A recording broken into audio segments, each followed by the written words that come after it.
여러분, 지방 아파트의 비명 아마 여러 차례 제가 말씀을 드렸는데 대구하고요 세종의 지표가 오늘 아침에 떴더라고요. 그래서 제가 여러분들에게 소개해 드리고자 합니다. 그런데 상황은 좋지 않습니다. 비명이라는 단어가 써져 있는 거 보십시오. 지금 이 세종 대구 아파트들 반토막 난 거는 우스운 일이 되어버렸습니다. 여러분 이거 한번 보세요. 세종 보람동 호려울 1단지 가격 하락률입니다. 52.38%가 떨어졌습니다. 와, 굉장히 많이 떨어졌죠. 진짜 많이 떨어졌습니다. 이 말이 사실일까요? 사실입니다. 이게 국토부 실거래가 공개 시스템을 보고 제가 집계를 한 것이니까요. 여러분 이거 한번 보세요. 세종시 보람동 호려울 1단지 전용 59제곱미터 2020년 11월에 2020년 11월입니다. 29층이 8억 4,500만 원이었습니다. 그런데 2022년 7월에 4억까지 떨어졌어요. 4억. 8억 집값이 4억 됐단 말 이 말입니다. 퍼센테이지로 따지면 8억 4,500이 4억 원이 됐으니까 52.38%가 떨어진 거죠. 반토막 난 겁니다. 반토막 난 거예요. 굉장히 빠른 속도로 떨어지고 있습니다. 세종시 보람동 호려울 1단지만 그런 것이 아닙니다. 가원 4단지도 마찬가지입니다. 다정동의 가원 4단지도 전용 84제곱미터가 2020년 11월에 11억 2천만 원까지 19층이 올라갔었거든요. 그것이 말입니다. 2022년 11월에 딱 2년이네. 2년 만에 6억 2,500만 원으로 떨어졌습니다. 거의 반토막 났죠. 거의 반토막 났죠. 그뿐만 아닙니다. 고운동의 가락마을 6단지 보세요. 59제곱미터입니다. 전용이. 6억 4천만 원이 3억 2천만 원. 딱 50% 떨어졌어요. 딱 50%. 진짜 많이 떨어진 거예요. 전체적으로도 보면 말입니다. 이 세종은요. 올해 들어서서 5일까지 올해 들어서 12월 5일까지 기준으로 보면 12.94%가 하락했습니다. 12.94%. 전국에서 시, 군, 구 중에서 하락률 1위입니다. 하락률 1위. 2위가 어디냐? 2위가 대구예요. 대구. 대구도 여기에 만들어져 있습니다. 대구 수성구 만촌동입니다. 만촌 삼정거린 코아 에듀파크 전용 84제곱미터입니다. 12층이 13억 9천만 원까지 갔었거든요.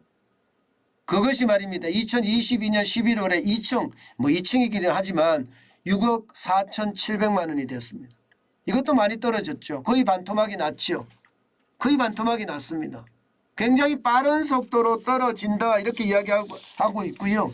심지어 말입니다. 수성구 범어동이 있습니다.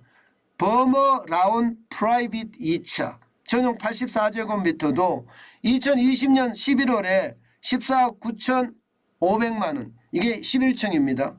그런데 지난 10월에 말입니다. 이게 10억 1천만 원 6층이 떨어졌습니다. 단순하게 보더라도 4억 8,500만 원이 떨어진 수치입니다.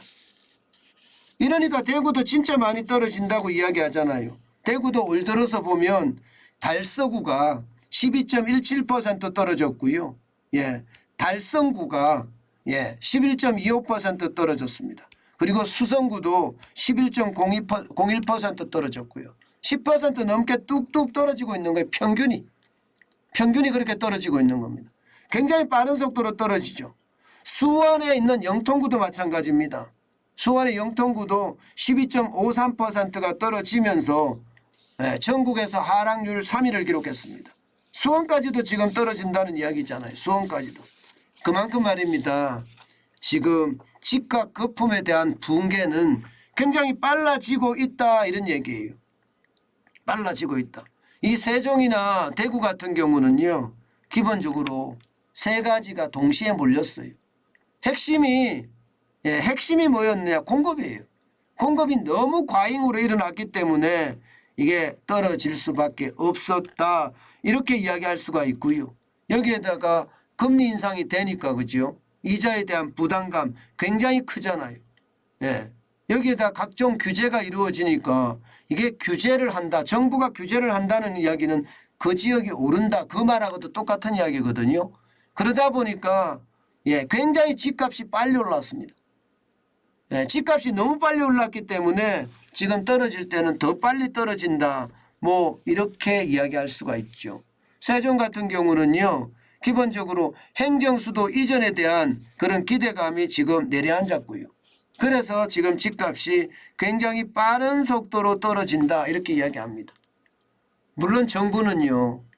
정부는 집값 붕괴는 없을 거다. 쉽게 말하면 집값에 경착륙은 없을 거다 이렇게 이야기합니다. 뭐 일면 틀렸다고 생각하지는 않습니다. 왜냐하면 거래량이 없으니까. 거래량이 뚝 떨어졌잖아요. 거래량이 뭐 거래 절벽이 아니라 거래 빙하기라고 이야기할 정도로 떨어졌으니 그 말이 틀릴 수도 있습니다. 그러나 지금 하락의 어떤 모양새를 보면 서울 같은 경우 매매 수급 지수가 65.7이거든요.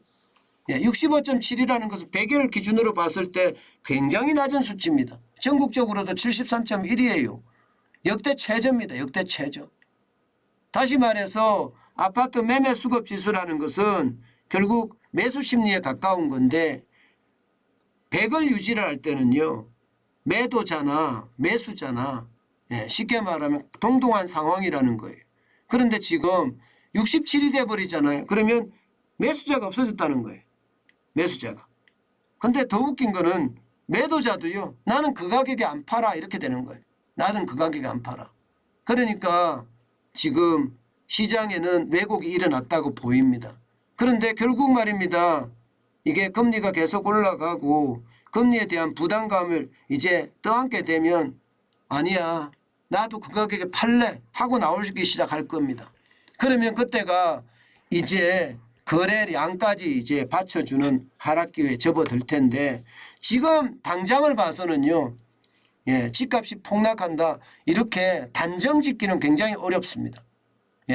이게 평균적으로 떨어지는 게 아니라고 저는 보거든요. 거래량이 안 받쳐주기 때문에.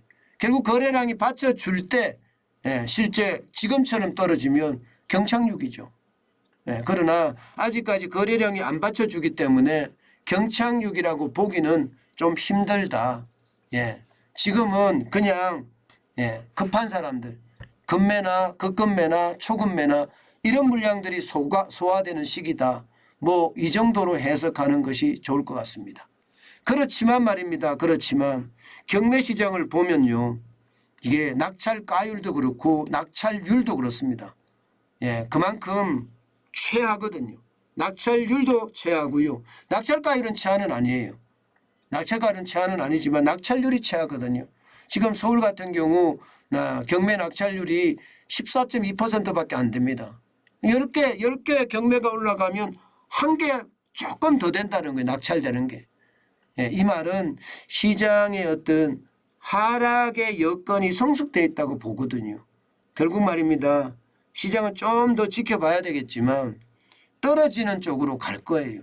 그렇기 때문에 여러분 우리는 늘 제가 임장을 해야 된다 그 말씀 드리잖아요.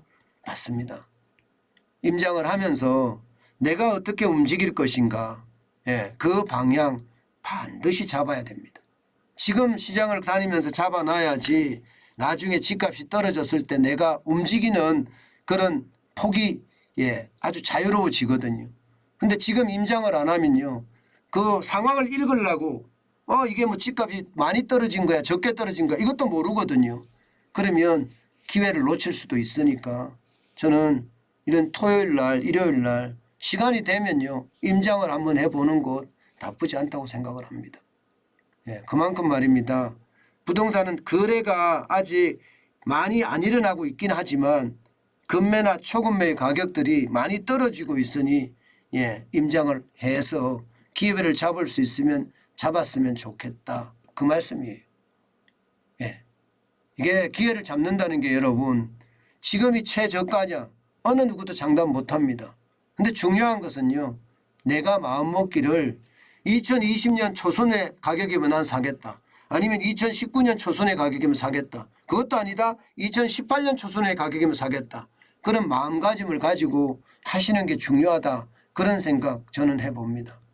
저는 기본적으로 말입니다. 2020년, 2021년에 너무 집값이 많이 올랐기 때문에 2019년 이전으로 가는 것이 어떨까. 저는 그런 생각 많이 해봅니다. 그만큼 금리에 대한 부담감 크고요. 또 공급이 일어날 거기 때문에 거기에 대한 부담감도 크다. 그렇게 말씀드리겠습니다.